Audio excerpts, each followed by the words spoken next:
It was every book lover nerd's dream.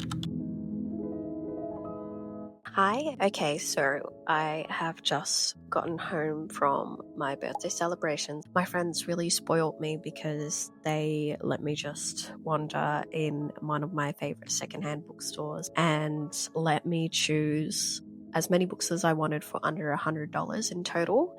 And I was able to get 10 books. I'm very, very excited about that. Oh, and the bookshop was Brunswick Secondhand Bookstore. Anyways, let's cut to the chase and I'll show you what books I grabbed. First off, we have Sense and Sensibility from Jane Austen. So I actually already have this book in the Black Spine Classic Penguin edition. I actually think it's like that one. I think in this shelf. Oh, no, this one. It's in this shelf here. And the next one is Ian McEwan, Atonement. So I actually studied this book in Year 12 for my literature class. Fun fact, we didn't have literature as an available subject in school. So I had elected to do this online, and I was the only student from my school to do this. And yeah, this was one of the books that we had to read. It was a really great time being able to kind of study and learning the tools to kind of look behind the text on a page. So yeah, this is a book that I already own, but I've never seen this edition before. This is an all black one, which I literally have been on the hunt for. See, an all black spine. It's really beautiful. This was a very, very happy pickup for me. The next one is another one that I've already read. This is Beloved by Toni Morrison. So I actually borrowed this on Libby and read it on my Kindle, but I'm really excited to carry across my annotations that I marked up in my Kindle, but also kind of have a reread of the text and add in any other thoughts on the second read. All right, now we're getting into the books that I have not read, and a lot of these I haven't seen or heard of at all. So yeah, they really kind of drew my focus, and I got some chunky boys, which I think will be a lot of fun. I think that my 2026 TBR will comprise of a lot of thicker books because next year I definitely want to focus more on quality over quantity. And that's not to say that a small book can't be good. It's more just there's extra time to develop the characters and become immersed in the world building. So I think I definitely want to read a lot more thicker books next year, but we shall see. This is Lawrence Durrell. This is the Alexandra Quartet. I haven't heard of this before, haven't seen it, but the cover really caught my eye. Let's have a little look-see of the blurb. Lawrence Durrell was one of the best-selling, most celebrated English novelists of the late 20th century. So maybe he obviously is very well known, just not to me. The Alexandra Quartet is unquestionably his most admired work, at heart a sensuous and brilliant evocation of wartime Alexandria. In this world of corrupt glamour, Algie Dali attempts to reconcile himself to the end of his affair with the dark, passionate Justine Hossani, setting alight a beguiling exploration of sexual and political intrigue that the author himself described as an investigation of modern love. Okay. The next one is The Betrothed by Alessandro Manzoni. The Betrothed tells the story of two young lovers, Renzo and Lucia, prevented from marrying by the petty tyrant Don Rodrigo, who desires Lucia for himself.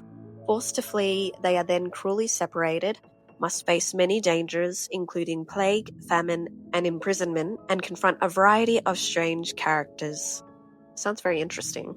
Again, I feel like it's pretty clear that I'm all for judging a book by its cover.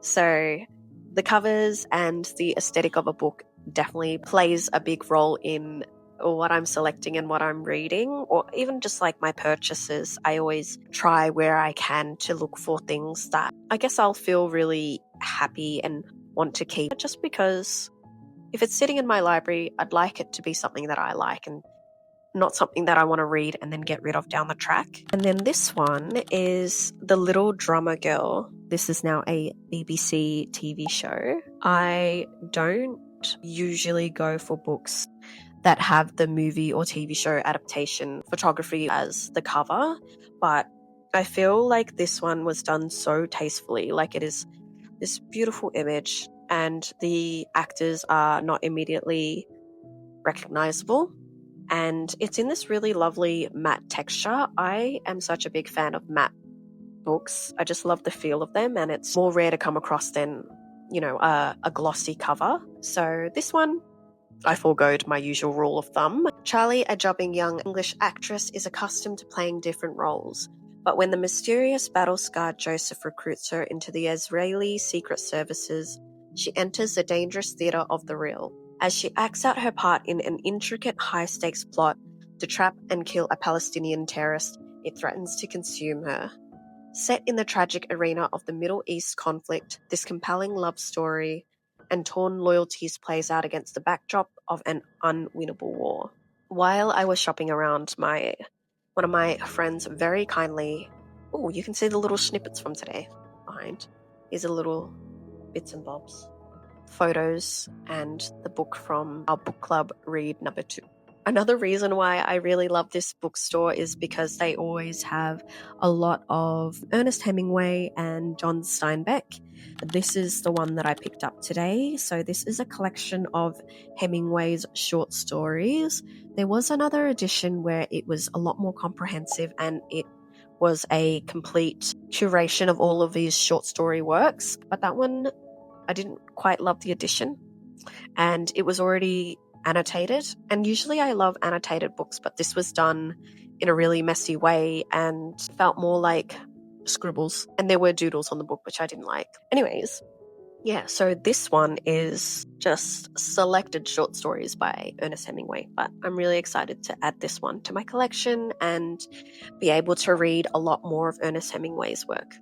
This one I'm really excited about because I have seen this on Book Talk a lot and I've heard nothing but good things about it. This is really distracting me. I want to take it out of the bag. I'm going to take it out of the bag and move my mess. Voila. So much cleaner. I kind of wish I did this from the start. We have Thomas Mann, The Magic Mountain. Like, look at that. That is a lovely cover as well. My best friend said that they noticed that the books had a theme. A lot of it was centered around like wartime, romance, but deeper and darker kind of moody themes. Hans Castorp is a perfectly ordinary, if engaging, young man. When he goes to visit his cousin in an exclusive sanatorium in the Swiss Alps, what should have been a 3-week trip turns into a 7-year stay. Hans falls in love and becomes intoxicated with the ideas he hears at the clinic. Ideas which will strain and crack apart a world on the verge of First World War. God, there are a lot of war books here. But I do kind of gravitate towards that too. Like, in terms of my movie taste, my partner and I will always watch war movies and more like character-driven ones, more like A24 kind of vibes, like independent films. I do love a good slow burn as well. Oh, and also dystopian movies, like alien kind of stuff, sci-fi. All right, the second last is Mark Twain, The Prince and the Pauper.